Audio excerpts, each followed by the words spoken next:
할렐루야. 2020년 2학기 예수제자학교 온라인 강의 마지막 시간입니다. 이 코로나라는 초유의 사태로 인해서 우리가 한 학기를 온라인으로 아주 은혜로운 강의를 들으셨을 줄로 믿습니다. 우리 목사님들과 또 전도사님들이 정말로 성심성의껏 강의를 준비해 주셔서 우리가 9번째 강의까지 왔고요. 오늘은 10번째 마지막 강의입니다. 특별히 교회라는 주제로 우리 성도님들과 마지막 시간을 마무리하고자 합니다. 오늘 강의 순서를 먼저 말씀을 드리면요. 교회란 무엇인가, 또 살아있는 교회를 향하여, 교회됨을 위하여를 순서로 오늘 강의를 함께 이끌어 나가도록 하겠습니다. 교회라는 주제로 강의를 준비해야 했는데 교회라는 것을 준비하다 보니까 너무나 준비할 것이 많았습니다. 저와 함께 1시간 동안 이 강의를 함께 하실 텐데 많은 부분을 짧은 시간에 하면 너무나 머리가 복잡할 테니까 저는 오늘 우리의 상황, 또 우리가 바라보아야 할 교회의 시각에 대해서 그 부분을 중점적으로 강의를 들어가고자 합니다. 이 강의를 들어가면서 여러분들과 함께 질문하고 또 먼저 생각하고 싶은 것이 두 가지가 있습니다. 교회라는 강의를 준비한다고 했을 때 먼저 우리가 코로나19를 지나면서 교회에 대한 생각이 우리 성도님들 가운데 많아졌을 것이라고 생각이 듭니다. 어떤 분들은 코로나 이후에 우리 교회가 어떻게 되는 거지? 라는 생각이 있으실 분도 있고, 또 어떤 분들은 온라인으로 예배를 드리니까 교회 안 가서 참 좋구나 라고 생각하시는 분이 간혹 있으실지 모르겠습니다. 어쨌든 우리가 코로나19를 지나면서 예전과는 다른 교회의 관을 나름대로 갖게 되었습니다. 두 번째는 공교롭게도 올해 표어가 바로 하나님의 집을 내 집처럼 이라는 시편 84편 1절에서 4절 말씀을 가지고 우리가 한 해 동안 달려왔습니다. 하나님의 집은 바로 성전, 그러니까 이 교회를 의미합니다. 내 집을 사랑하고 아끼는 것처럼, 내 것을 아끼고 사랑하는 것처럼 하나님의 집을 생각하자라는 표어가 지금 이쪽 본당에 이렇게 걸려 있습니다. 교회, 건물, 또 교회가 무엇인가를 우리가 한 해 동안 묵상하고 고민하고 생각할 시간이 주어졌습니다. 그래서 여러분들과 함께 먼저 교회가 정말 무엇인지를 함께 나누고자 합니다. 사실 담임 목사님께서 제1강 남산 이야기를 통해서 교회가 무엇인지를 말씀해 주셨어요. 그래서 여러분들에게 먼저 역으로 질문을 드리고 싶습니다. 교회란 무엇인가? 내가 생각하고 내가 꿈꾸고 내가 바라는 교회는 네모다. 이렇게 질문을 드리고 싶어요. 우리 성도님들이 생각하는 교회, 그리고 꿈꾸는 교회, 그리고 바라는 교회가 있을 것입니다. 한번 생각해 보세요. 그래, 나는 이런 교회를 꿈꿔. 나는 이런 교회를 바라고 있어. 내가 생각하는 교회는 이래야 해 라고 하는 생각들이 여러분에게 질문을 드리면 가지각색으로 나올 것입니다. 그런데 이 교회라는 것을 우리가 먼저 정의하기 위해서 우리의 생각을 잠시 멈추고요. 성경에서 무엇이라고 이야기하는지를 우리가 살펴보겠습니다. 마태복음 16장 18절 말씀인데요. 이것도 역시 우리 담임 목사님께서 1강에 소개해 주신 본문입니다. 또 내가 내게 이르노니 너는 베드로라. 내가 이 반석 위에 내 교회를 세우리니 음부의 권세가 이기지 못하리라. 아멘. 네, 교회라는 것을 정의할 때 가장 먼저 떠오르는 본문, 그리고 가장 대표적인 본문이 바로 이 본문입니다. 가톨릭에서는 사도 베드로, 그러니까 초대 교황이라고 불리는 이 베드로가 바로 이 본문의 권위를 가지고 있다고 할 정도로 교회의 기준이 되는 본문이라고 할 수 있습니다.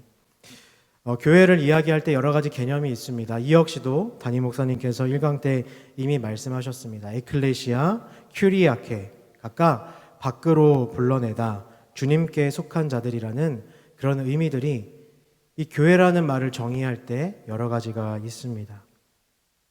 그런데 오늘은 이 우리가 방금 읽은 본문을 먼저 집중하면서 시작을 했으면 좋겠습니다. 예수님께서 칭찬하신 이 말씀, 내가 이 반석 위에 내 교회를 세운다라고 하신 이 너무나도 감격적인 이 말씀은 베드로의 어떤 말에 대한 반응입니다. 그것은 그 앞맞절에 있는 마태복음 16장 16절 말씀이죠. 시몬 베드로가 대답하여 이르되 주는 그리스도시요 살아계신 하나님의 아들이시니이다. 아멘. 네. 우리가 너무나 잘 알고 있는 본문입니다. 예수님께서 자기를 어떻게 생각하느냐라고 물어보셨을 때 시몬 베드로가 칭찬을 받는 대답이 바로 이 대답이었습니다. 예수님, 당신은 주님이시고 그리스도이시고 살아계신 하나님의 아들이시다 라는 이 대답을 듣고 나서야 예수님이 앞서 읽었던 마태복음 16장 18절 말씀으로 베드로에게 교회를 세우겠다는 말씀을 주셨습니다. 그러니까 교회라는 것이 시작했을 때 이 첫 대화 가운데서는 우리의 고백이 먼저 선행되어야 한다는 것을 우리가 알 수 있습니다. 다시 말해 교회에 모인 사람들은 각각 우리 입술 가운데 또 심령 가운데 예수님이 주다, 그리스도다, 그리고 살아계신 하나님의 아들이다라는 고백이 분명히 서 있어야 한다라는 것입니다. 그래서 제가 16절부터 18절, 마태복음 16장 16절로 18절의 그 맥락을 살펴보았습니다. 16절에서는 베드로의 대답이 나옵니다. 이에 대한 예수님의 반응이 두 가지, 그러니까 17절과 18절에 각각 나오고 있어요. 17절에서는 시몬을 칭찬하십니다. 그런데 그 고백을 하게 하신 이가 너의 어떠함이 아니라 바로 하늘에 계신 아버지 때문이다라고 말씀하십니다. 그리고 나서 다시 한번 18절에서 너는 베드로다, 너는 반석이다, 그리고 이 반석 위에 교회를 세울 것이다 라고 말씀하십니다.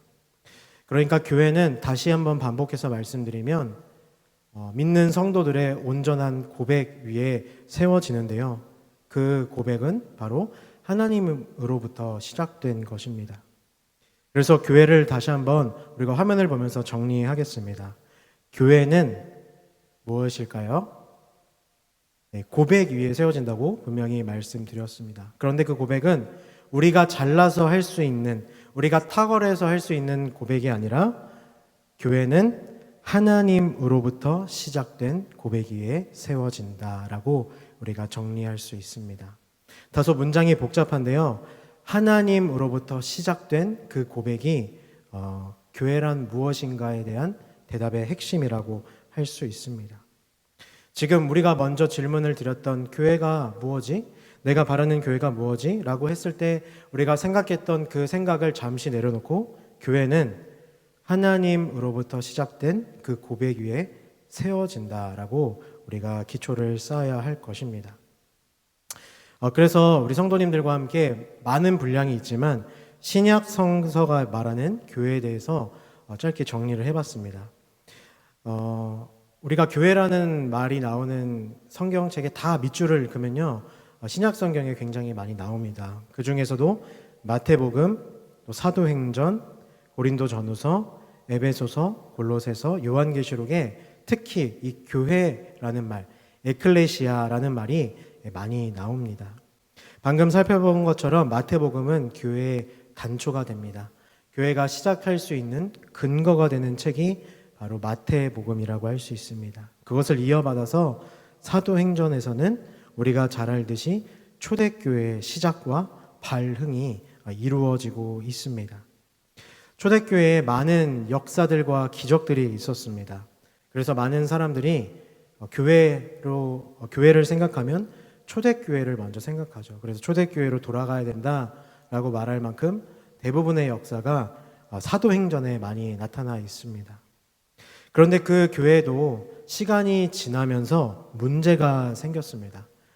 교회의 문제라기보다는 교회에 모인 사람들의 문제겠죠. 그것을 특별히 고린도전서, 고린도후서에서 집중적으로 다루고 있습니다. 교회의 문제는 이런 문제가 있었고, 그리고 이렇게 해결해야 한다는 것이 바로 고린도 전후서입니다. 그런데 이 교회는 그 교회 내 문제, 또 교회 밖에서 오는 그 문제로 골머리를 썩고 아등바등하는 그것이 현실이기도 하지만 이제 에베소서와 골로새서에 이르러서는 교회는 우주적인 공동체이다라고 선포하고 있습니다. 더 자세히 말씀드리면 골로새서와 에베소서에서는 우주적 그리스도를 말하고 있죠. 우리를 떠나서 이 세상과 우주 가운데 통치하시는 하나님의 섭리, 그리고 그것이 교회를 통해 이루어진다라는 것이 바로 이 두 책의 이야기입니다. 마지막으로 요한계시록에 이르러서는 그 교회의 마지막이 곧 세상의 마지막이다라고 말합니다. 세상이 망할 때, 세상이 끝날 때 교회 또한 마지막을 겪을 것인데 교회 또한 평가를 받게 된다라고 이야기하고 있습니다. 그래서 마태복음부터 요한계시록까지 계속해서 교회에 대해 이야기하고 있지만 특별히 이 7책이 교회에 대해서 강조하고 있다고 말씀드릴 수 있습니다. 지금까지 교회에 대해서 잠깐 정의를 해 보았습니다. 교회라는 것은 하나님으로부터 시작된 그 고백 위에서 시작된다라고 말씀을 드렸고요. 짧은 시간이지만 신약 성서에서는 마태복음부터 요한계시록까지 이러이러한 맥락을 통해서 교회에 대해 이야기하고 있다라고 말씀을 드렸습니다. 교회에 대한 이제 평가에 대한 부분으로 우리가 들어갈 텐데요. 특별히 제가 두 번째 꼭지를 살아있는 교회를 향하여라고 잡았습니다. 교회라고 다 같은 교회가 아닌 것이죠. 요한복음에 따르면 죽은 교회, 그리고 살아있는 교회가 있습니다. 특별히 이 강의를 준비하면서 존 스토트 목사님의 살아있는 교회라는 책을 제가 예전에 읽었던 것을 다시 생각하게 되었습니다.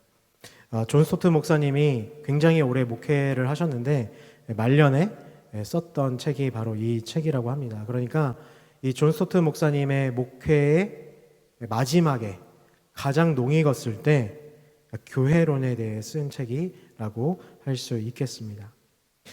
이 책에서는 교회에 대해서 4가지로 정리하고 있습니다. 제가 준비를 하면서 여러 책을 보았지만 특별히 이 존 스토트 목사님의 살아있는 교회에서 나오는 이 4가지 교회의 모델이 우리 성도님들께 쉽게 다가갈 것이라고 생각되어서 4가지로 정리해 보았습니다. 먼저 신약 성서에서 이루어졌던 그 교회, 그리고 그 교회가 곧 우리의 교회가 되기를 바란다면 우리 교회의 표징은 바로 살아있는 교회는 배우는 교회여야 한다라는 것입니다. 우리 사도행전 2장 42절과 43절을 읽겠습니다. 그들이 사도의 가르침을 받아 사람마다 두려워하는데 사도들로 말미암아 기사와 표적이 많이 나타나니. 아멘. 네, 교회가 살아있다라고 하는 것은 바로 배우는 교회라는 그 표징을 통해서 증명될 수 있습니다. 우리 교회는 살아있어. 우리 교회는 정말 하나님이 함께 하시는 것 같아. 우리 교회는 부흥하고 있어 라고 우리가 말할 수 있으려면 우리 교회는 배우는 교회여야 합니다. 그렇죠? 우리 코로나 시기를 보내면서 예수제자 학교가 멈추지 않았습니다. 배우기를 소망하는 우리 성도님들, 또 가르치기를 원하는 우리 목사님들의 염원에 의해서 온라인으로 우리가 성경도 배우고 또 가르침으로 교제를 하고 있습니다. 초대교회도 그런 특징이 있었다고 합니다. 그들이 사도의 가르침을 받았다. 그리고 사도들로 말미암아 기사와 표적이 나타났다라고 합니다. 이 존 스토트 목사님께서 배우는 교회에 대해서 설명을 하시면서 이 사도라는 것에 집중을 하십니다. 제가 이 말이 너무 좋아서 그대로 인용을 해보았는데요. 우리 성도님들도 각자의 자리에서 함께 읽었으면 좋겠습니다. 우리 같이 읽어보겠습니다. 그러므로 우리는 무엇보다 먼저 살아있는 교회는 배우는 교회, 즉 사도들의 가르치는 권위에 복종하는 교회라고 단언한다. 살아있는 교회의 목사들은 강단에서 성경을 강설한다. 살아있는 교회의 부모들은 가정에서 자녀들에게 성경의 내용을 가르친다.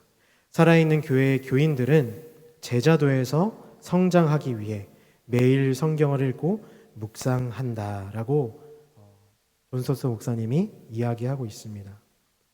우리 교회는 배우는 교회다, 배우기를 간절히 원하는 교회다라고 했을 때 존 스토트 목사님이 살아있는 교회 30페이지에서 말한 것처럼 세대를 가리지 않고 또 시기를 가리지 않고 배우기를 원하는, 또 가르치는 일들이 계속해서 이루어져야 한다라는 것입니다.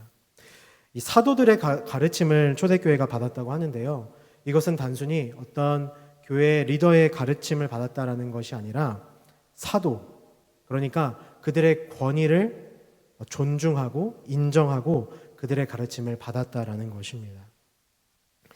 이 부분이 조금 우리 성도님들에게 신뢰가 되는 말일 수 있는데요, 아주 단순하게 이야기하면 사도들의 권위를 무조건 인정하고 그들의 가르침을 무조건 인정했다라는 것입니다. 물론 사도는 예수님과 함께 공생애를 지낸 12사도, 그리고 스스로 사도의 직함을 받고 하나님으로부터 사도의 직함을 받은 사도 바울만을 이야기합니다.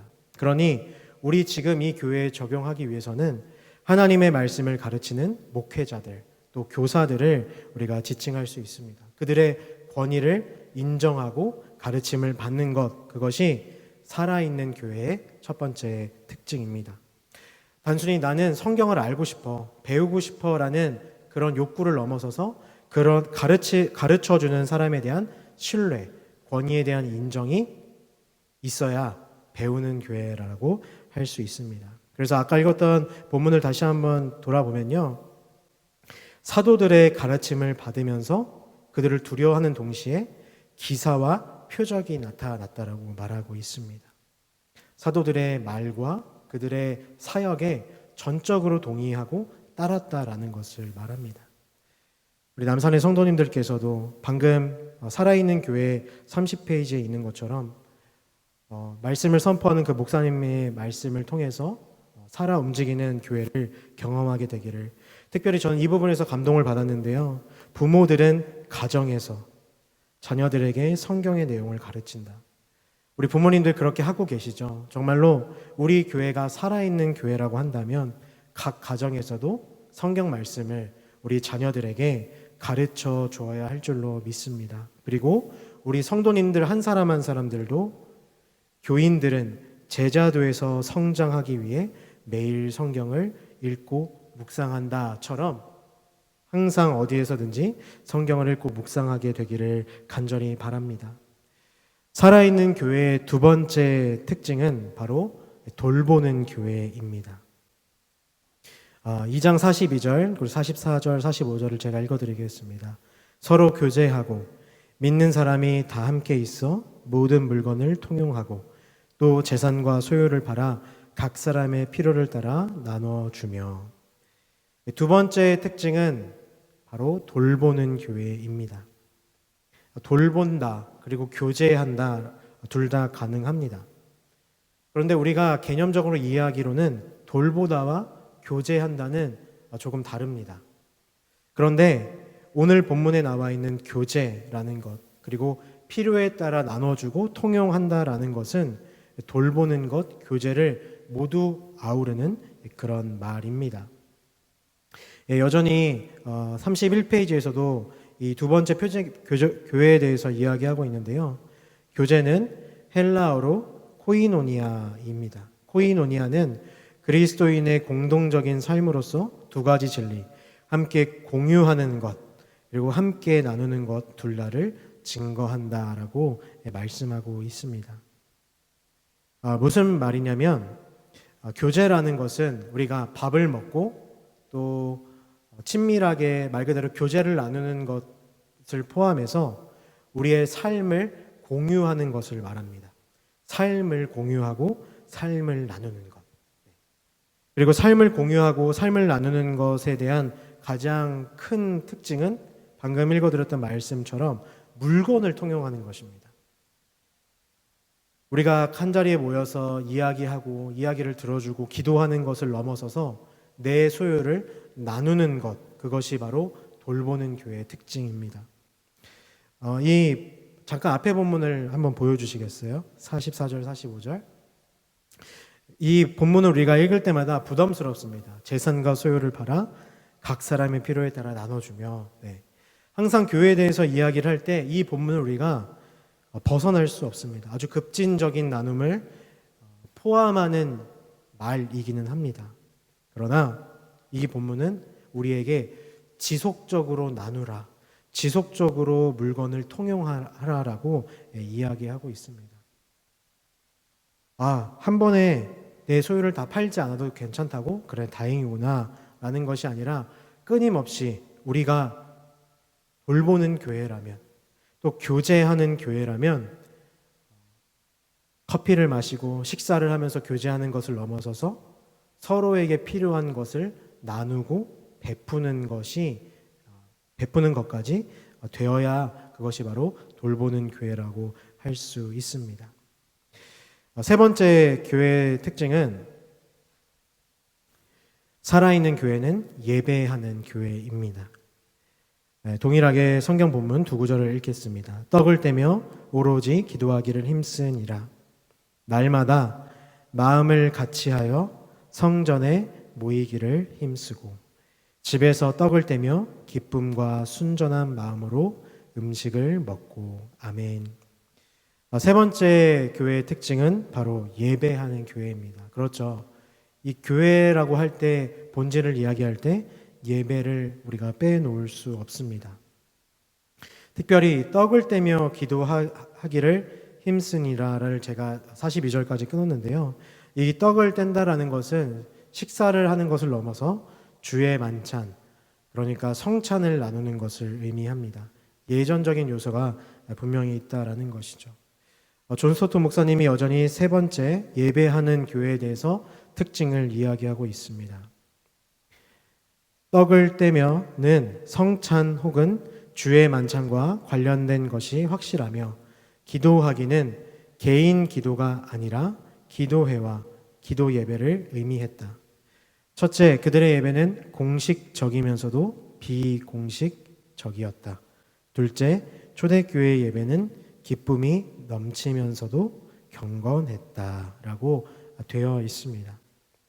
떡을 뗀다라는 것은 방금 말씀드렸듯이 주의 만찬, 성찬입니다. 그리고 기도하기는 유대교에서 떨어져 나와서 자기들끼리 개토화돼서 기도를 했다라는 것이 아니라 정해진 기도회에 나가서 기도를 하고, 또 자기들끼리 모여서 그리스도교 공동체끼리 모여서 개인적으로 또 기도를 했다라는 것을 의미하는 것입니다.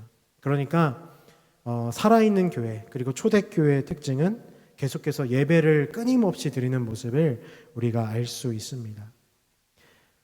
코로나를 우리가 보내면서 이 예배를 드리는 리듬이 조금 바뀌셨을 것 같아요. 예배를 드리기 위해서 그 전날에 헌금도 준비하고, 또 옷도 뭐 입을지 고민하고, 일어나서 또 준비하고 오는 시간들, 어떤 분들은 차가 밀려서 그 밀리는 시간 전까지 빨리 오려고 애쓰는 모습들, 그리고 열심히 예배에 나오기 위해서 수요일, 금요일 또 새벽 예배를 지키던 그 우리의 모습이 조금은 변화되었습니다. 그러나 살아있는 교회의 특징은 여전히 계속해서 기도하는 모습, 또 예배하는 모습입니다. 우리 남산의 성도님들께서 오프라인이든 온라인이든 동일하게 그 자리에서 예배하고 계실 줄로 믿습니다. 우리가 온라인이라고 해서 예배를 소홀히 하는 것이 아니라, 그리고 우리의 마음가짐이 낮아지는 것이 아니라 동일한 마음으로 예배해야 하는 것입니다. 존 스토트 목사님이 이런 표현을 하세요. 그들의 예배는 공식적이면서도 비공식적이었다. 네, 공식적이면서도 비공식적이었다. 이 말은 무슨 말일까요? 공식적인 예배, 그러니까 공예배를 잘 드리면서 비공식적인 예배, 그럼에도 불구하고 계속해서 예배하고 싶어하는 그들의 모습을 나타낸 것이죠. 유대교의 정해진 기도회를 끊임없이 잘 지킵니다. 우리가 잘 아는 사도행전 앞부분에 나오는 베드로와 요한이 성전 미문에 있는 사람을 일으키는 그 기적을 베풀 때도 베드로와 요한은 그 기도회를 정확히 지키고 있었습니다. 그러면서도 비공식적으로 가정에서, 그리고 가정별로 계속해서 예배하고 기도했다라는 것입니다. 이 세 번째 살아있는 교회의 특징이 예배하는 교회인데요. 저는 우리 이 부분을 읽으면서 우리 남산의 성도님들에게 도전하고 싶어졌습니다. 코로나를 지내면서 예배를 드려라, 또 이곳으로 와라, 함께 예배 드립시다라고 하는 것이 어떤 분들에게는 굉장한 부담감이 되는 걸로 알고 있습니다. 그러나 살아있는 교회는요, 공식적인 예배를 지키는 것으로 끝나는 것이 아니라 비공식적인 모임을 가졌습니다. 우리의 속회가 어떠한가요? 우리의 영적인 가족들은 지금 어떠한지를 우리 성도님들에게 도전하고 싶습니다. 모이지 않아도 됩니다. 모이면 안 됩니다. 모일 수 없습니다. 라고 할 때 몸 모이셨겠지만 마음은 어떠하셨나요? 아, 그래, 좀 쉬자 라고 생각을 하셨나요? 아니면 그럼에도 불구하고 우리 사랑하는 영적인 남산의 가족들을 만나고 싶어 하셨었나요? 같이 기도해 주고 싶으셨나요? 제가 물론 교구 담당은 아니지만 이런 마음으로 항상 카톡으로 기도 제목을 나누고 기도하고 또 줌으로 끊임없이 모이는 속회 모델을 제가 들었습니다. 참으로 교역자이고 사역자이지만 도전이 됩니다.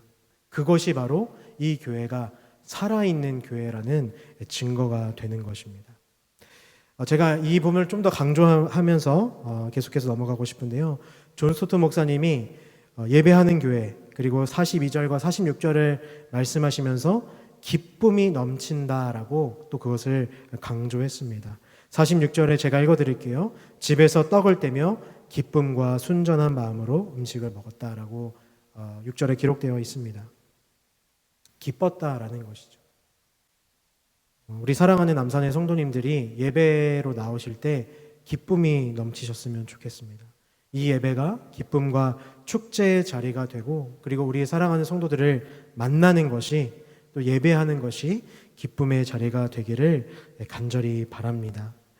마지막 살아있는 교회의 네 번째 특징은 바로 전도하는 교회입니다.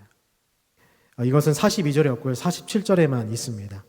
47절 말씀을 읽겠습니다. 하나님을 찬미하며 또 온 백성에게 칭송을 받으니 주께서 구원받는 사람을 날마다 더하게 하시니라. 아멘. 네, 그렇습니다. 마지막 교회의 특징은 배우고 돌보고 예배하는 것을 넘어서서 전도하는 교회, 선교하는 교회라는 것이죠. 우리 교회 목표 중에 선교 중심적 교회가 있지 않습니까? 바로 그런 의미로 우리가 생각하면 될 것 같습니다.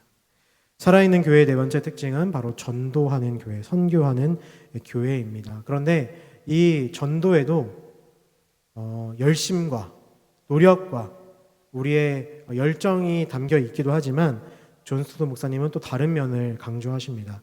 다음 슬라이드 함께 우리 마지막으로 한번 읽어보겠습니다.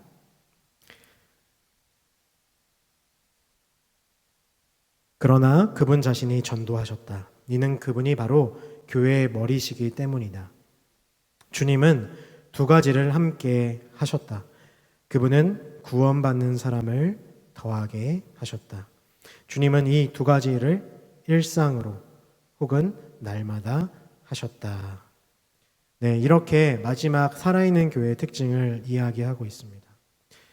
가장 인상 깊은 부분은 그분이 전도하셨다라고 되어 있습니다. 성경 말씀에도 그렇게 되어 있죠. 주어가 주께서로 되어 있습니다. 주께서 구원받는 사람을 날마다 더하게 하셨다. 너무나 아름다운 교회의 모습입니다. 하나님을 열심히 섬기는 이 교회, 열심으로 모이는 그 교회에게 하나님께서 이런 은혜를 더하여 주신다고 우리가 약속의 말씀으로 받아야 합니다. 그리고 가장 중요한 것은 하나님 자신이 전도하신다라는 것입니다. 그분이 하시는 일을 우리가 도와서 한다라는 개념으로 우리가 이해를 해야 합니다. 예배와 마찬가지로 전도 또한 코로나 이후에 맥이 끊겼습니다. 예배와는 좀 다르죠. 예배는 우리의 의지를 가지고 나오면 되는 부분이지만 이 전도라는 것은 세상 사람들을 만나야 하기 때문에 코로나19 시대에 오히려 안 좋은 이미지를 더 심하게 줄 수 있습니다. 질병으로 옮기는 그런 안 좋은 이미지를 우리가 심어줄 수 있기 때문에 전도 또한 지금 상태에서는 유보되는 것입니다. 그러나 우리의 마음이 어떠한가요? 어떠한가요? 우리 남산 전도대라는 전도대도 있고요. 우리 교회 학교도 시즌이 되면 전도 축제를 합니다. 또 우리 새생명 축제라는 축제도 하지요. 코로나19로 인해서 우리가 복음을 전하고 또 주님을 모르는 이들이 이 교회로 나오는 것이 지금 중단된 상태입니다. 교회로서는 본질을 잃어버린 것과 같다고 할 수 있습니다. 그런데 어쩔 수 없는 상황인 것도 우리가 분명히 알고 있습니다. 그러나 여러분, 우리의 마음이 어떠하십니까? 동일한 질문을 드립니다. 예배를 드리지 않고 예배를 현장에서 드리지 않아도 되고 또 속회를 모이지 않아도 되는 것처럼 전도하지 않아서 여러분 마음에 근심이 있으십니까? 혹은 복음을 전하지 못해서 우리 마음에 안타까움이 있으십니까? 있으신 줄로 믿습니다. 우리 교회가 살아있는 교회라면, 우리 자신이 살아있는 교회라면 이런 마음이 있어야 합니다. 여기선 제가 소개하지 않았지만 존 스노우 목사님이 아주 무서운 이야기를 하시는데요. 여러분의 교회는 최근 몇 년간 회심한 사람이 있는지를 물어봅니다. 살아있는 교회의 마지막 특징이 전도하는 교회, 그리고 그 전도라는 것은 우리의 열심이기 이전에 하나님이 하시는 것이라고 말씀을 드렸잖아요. 그런데 그것과 별개로 우리 교회, 여러분 각자 교회에 회심하는 일들이 일어나고 있는지를 존슨 목사님이 동일한 책에서 물어보고 있습니다. 교회에 나와서 새생명 오셨습니다. 새 가족이 왔습니다. 교회 잘 다니세요. 라는 카운트가 아니라요. 실제로 주님을 만나고 인생이 뒤집어진 사람이 최근 몇 년간 있느냐라고 묻습니다. 우리는 거기에 대해서 뭐라고 대답할 수 있을까요? 우리 교회를 평가하자는 것이 아닙니다. 우리의 삶 가운데 우리가 얼마나 복음을 전하고 있고 우리가 만나는 사람들을 우리가 얼마나 변화시키고 있는지를 존 스토트 목사님이 물어보고 있습니다. 우리의 가족에게, 참 어렵죠? 우리 가족에게 복음을 전하고 있는지, 우리의 살아가는 일상 속에서 우리가 복음을 전하고 교회에 데리고 오는 것도 참 힘들지만 그 사람들을 회심시키고 있는지, 그 사람들을 정말 그리스도인으로 만들어내고 있는지를 도전하고 있습니다. 네, 살아있는 교회를 향하여 우리가 나아가야 합니다. 우리 교회는 이 네 가지 측면을 볼 때 살아있는 교회인 줄로 믿습니다. 다음 슬라이드를 보겠습니다. 살아있는 교회는 이렇게 네 가지로 정리할 수 있습니다. 사도와 관계를 맺고 있다. 사도적인 권위와 관계를 맺고 있다라는 것. 그것은 가르치는 사역들이 계속해서 일어나고 있고요. 동일하게 앉아서 가르침만 받는 것이 아니라 그 가운데 기적이 일어나고 있는 교회입니다. 하나님이 내려주신 권위와 관계를 맺고 있는지를 물어보는 것입니다. 우리 교회는 정말 이런 관계를 맺고 있습니까? 여러분들은 그런 관계를 맺고 있습니까? 두 번째, 서로 관계를 맺고 있느냐라고 묻습니다. 교제와 구제입니다. 교제는 우리가 할 수 있습니다. 편안하게 교제할 수 있지만 구제도 편안하게 할 수 있지만 우리 교회에 이런 일들이 지속적으로 일어나고 있는지, 우리는 우리 교회 안에 있는 성도들의 필요를 채워주고 있는지, 나의 소유를 팔아 채워주고 있는지를 묻고 있습니다. 이 역시도 우리 교회가 구제 헌금을 통해서 또 사회봉사 사역을 통해서 너무나 잘 해내고 있습니다. 세 번째는 하나님과 관계 맺고 있는지, 이것이 어떻게 보면 가장 중요한 것이죠. 우리 각 성도 한 사람 한 사람이 하나님과 관계를 맺고 있는지, 우리의 예배와 기도가 끊임없이 이루어지고 있는지 묻고 있습니다. 이걸 준비하다가 그런 이야기를 듣고 제가 이것도 참 남산교회 전통이다라고 생각했습니다. 저희 교회는 1월 1일을 제외하고는 매일 새벽 예배가 있습니다. 1월 1일도 어떻게 보면 새벽 예배가 있죠. 우리 교회는 새벽 예배가 끊임없이 있는 교회입니다. 다른 교회 같은 경우는 주일날 쉬는 경우도 있고요. 어떤 교회는 월요일 날도 쉬는 경우도 있는데요. 우리 교회는 매일매일 새벽 예배를 드리고 있습니다. 강의를 준비하면서 이것이 우리 교회의 참 장점이다라고 생각이 들었습니다. 마지막, 바깥 세상과 관계를 맺고 있다. 교회들이 1번, 2번, 3번의 관계를 잘 맺을 수 있습니다. 그걸 어떻게 정리할 수 있을까요? 우리끼리의 관계라고 할 수 있겠죠. 그러나 우리는 바깥 세상과도 여전히 관계를 맺고 있어야 합니다. 그것은 관계라고 표현한 것을 주목했으면 좋겠습니다. 우리가 일방적으로 구제하고 나누고 후원하는 것이 아니라 지속적인 관계를 통해서 세상을 바꿔나가고 있는지, 그리고 사람을 바꿔나가고 있는지를 이 책에서는 우리에게 묻고 있습니다. 이 네 가지 꼭 기억하고 생각해 주셨으면 좋겠습니다. 이번 두 번째 꼭지를 이제 마무리하면서 다시 질문을 드립니다. 다시 여러분 스스로에게 물어보셨으면 좋겠습니다. 내가 생각하는, 꿈꾸는, 바라는 교회. 내가 생각하는 교회. 내가 꿈꾸고 내가 원하고 바라는 교회를 처음 질문에는 생각하셨는지 모르겠어요. 그러나 이 두 번째 이야기를 여러분들과 나누고 나서 다시 여러분에게 묻습니다. 성도님들에게 묻습니다. 우리는 가르침과 기적, 교제와 구제, 예배와 기도, 선교와 전도에 얼마나 헌신되어 있는가? 이것이 모인 사람들의 집합체가 교회인데, 내가 생각하는 교회는 어떤 교회여야 될까요? 아마 처음 여러분들에게 여쭤보았을 때와 대답이 바뀌셨을 것으로 생각이 듭니다. 내가 교회에 이런 것을 바란다. 내가 이런 것을 꿈꾼다. 내가 생각하는 교회는 이래야 되지 않겠냐라고 어렴풋이 생각했던 것들이 이 두 번째 꼭지, 살아있는 교회를 우리가 잠시 간단히 읽으면서 바뀌셨기를 바랍니다. 다시 한번 질문을 한번 띄워주시겠어요? 우리에게 교회를 물어볼 때요, 우리는 두 가지로 나뉠 수 있다고 저는 생각을 합니다. 좀 신앙이 이제 막 시작하신 분들은 비본질적인 이야기를 많이 하시더라고요. 교회는 주차장이 넓어야 합니다. 교회는 따뜻하고 시원해야 합니다. 교회는 뭐 이러이러한 것이 좋아야 합니다라고 말씀하시더라고요. 그리고 연륜이 지극한 분들에게 여쭤보면 본질에 대한 이야기를 하고 계십니다. 네, 바로 본질과 비본질에 대한 대답으로 우리가 나뉠 수 있다라는 것입니다. 우리의 대답은 어떠하셨습니까? 여러분들의 제가 드린 질문에 대한 대답은 본질에 가까우셨나요? 아니면 비본질에 가까우셨나요? 대부분의 교회가 비본질에 대한 이야기를 때문에 갈라지거나 싸우거나 다투기도 합니다. 네, 이제 내려주셔도 됩니다.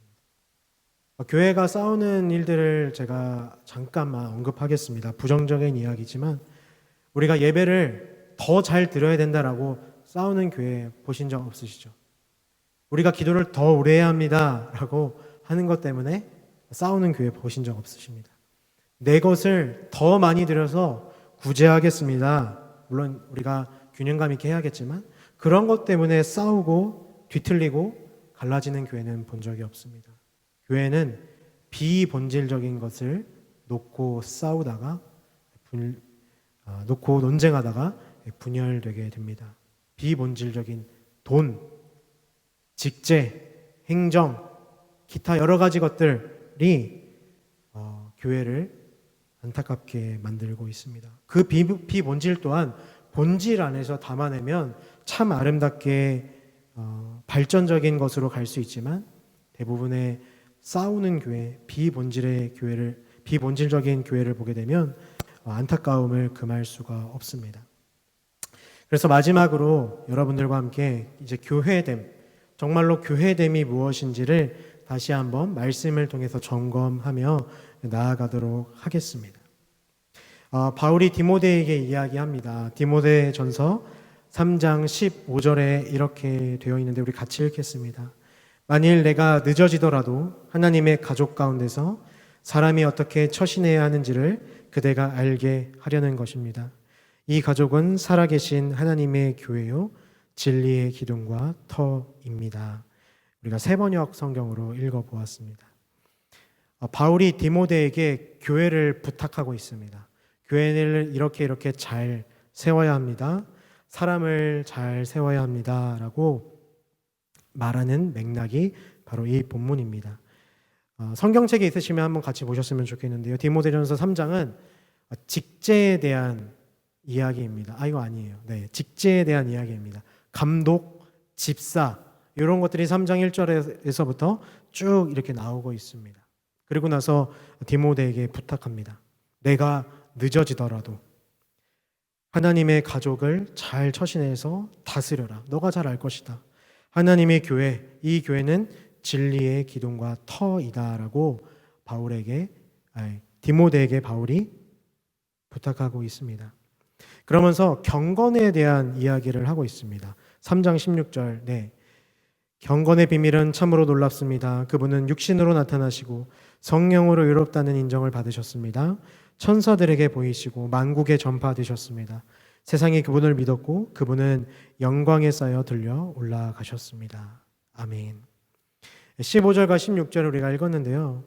이 직제, 감독은 이러해야 합니다. 이런 사람을 뽑으십시오.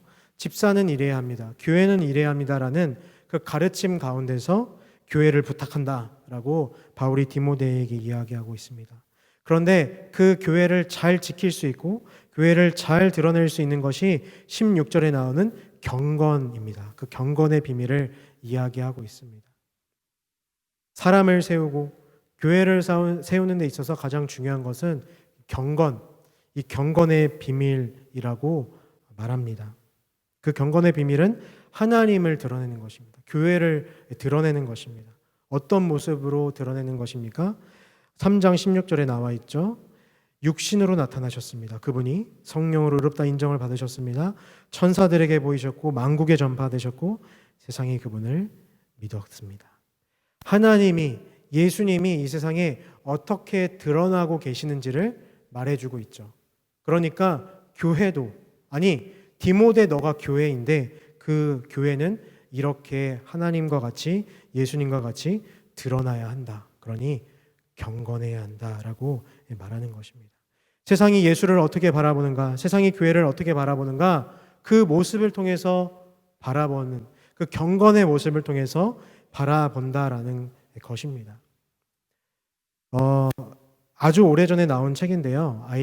IBP에서 나온 새로운 교회가 온다라는 아주 도발적인 제목의 책이 있습니다. 새로운 교회가 온다. 제가 지금 정확히 언제 읽었는지 기억이 안 나나 10년 전에 읽었는 책인 것 같습니다. 거기서 마샬 맥루한이라는 사상가를 소개하고 있습니다. 이분은 실존주의 철학과 미디어 연구를 사상으로 이렇게 만들어낸 분이신데요. 아주 독특한 사상을 펼친 분입니다. 이분이 매체가 메시지다라는 말을 했다고 합니다. 그 매체 자체가 메시지다라는 것입니다.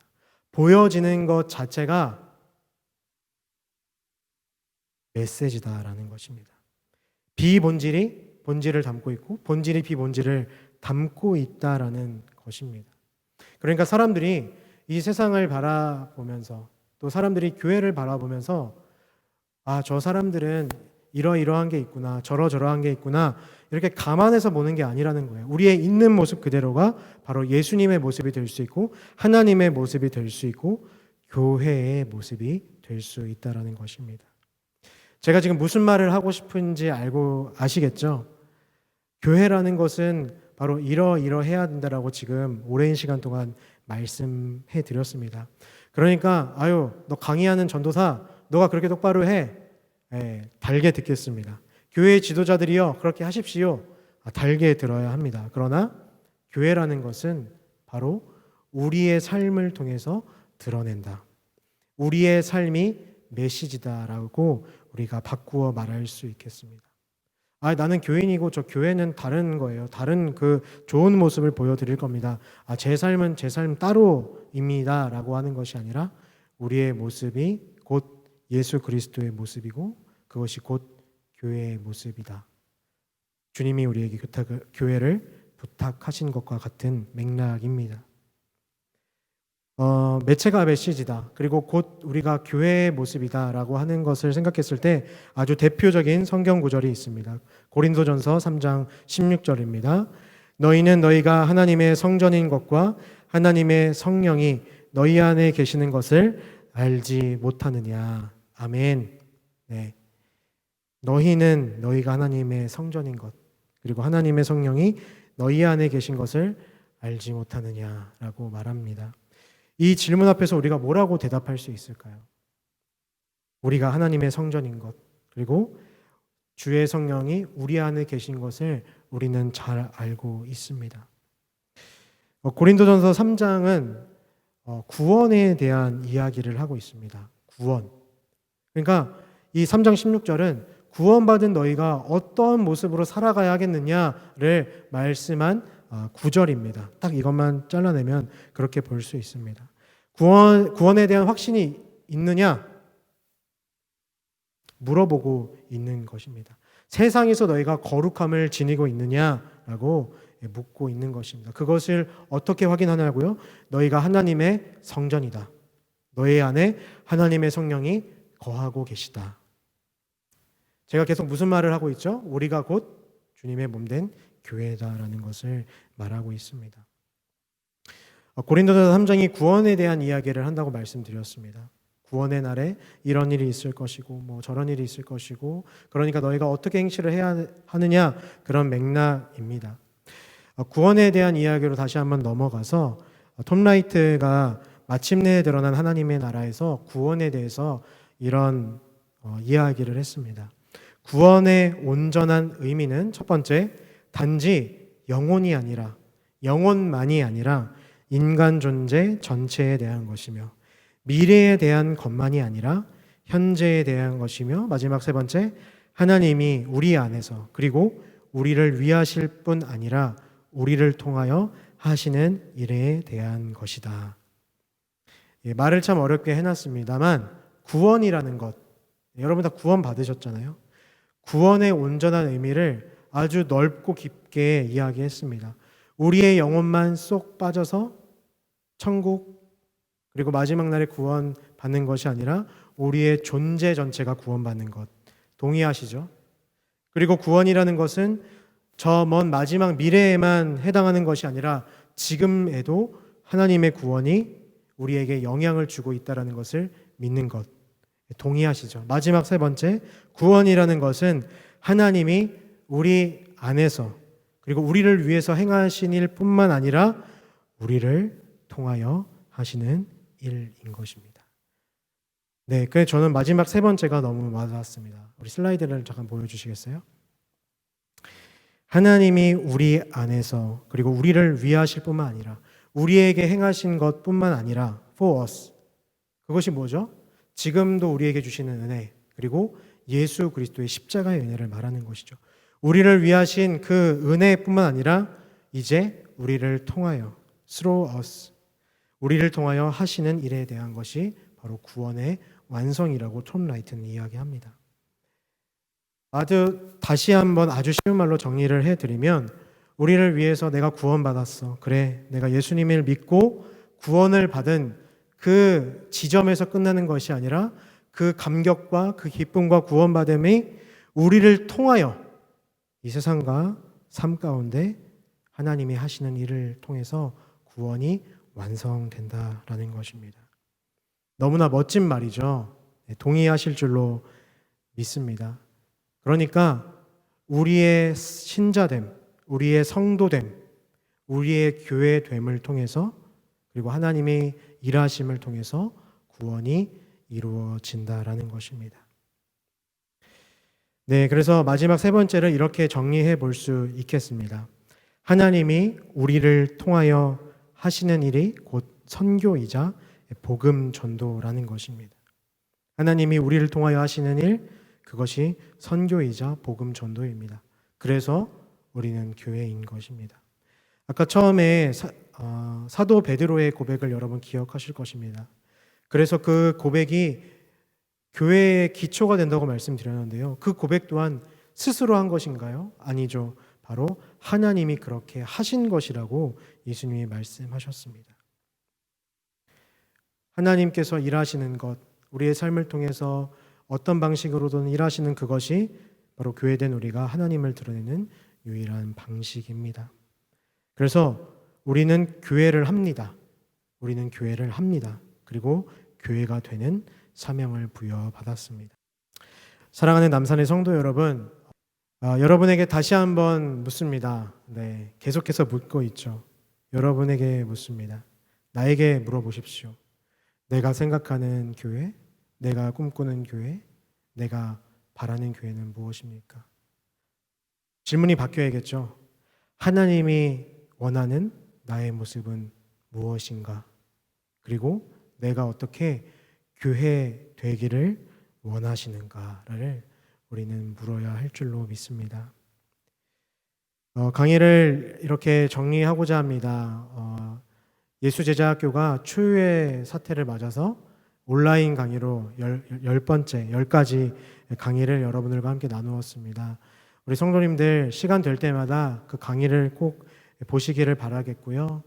그것을 통하여서 예수 제자, 이 강의의 제목과 같이 예수님의 제자로 거듭나는 우리 성도님들 되시기를 간절히 바라겠습니다. 기도하겠습니다.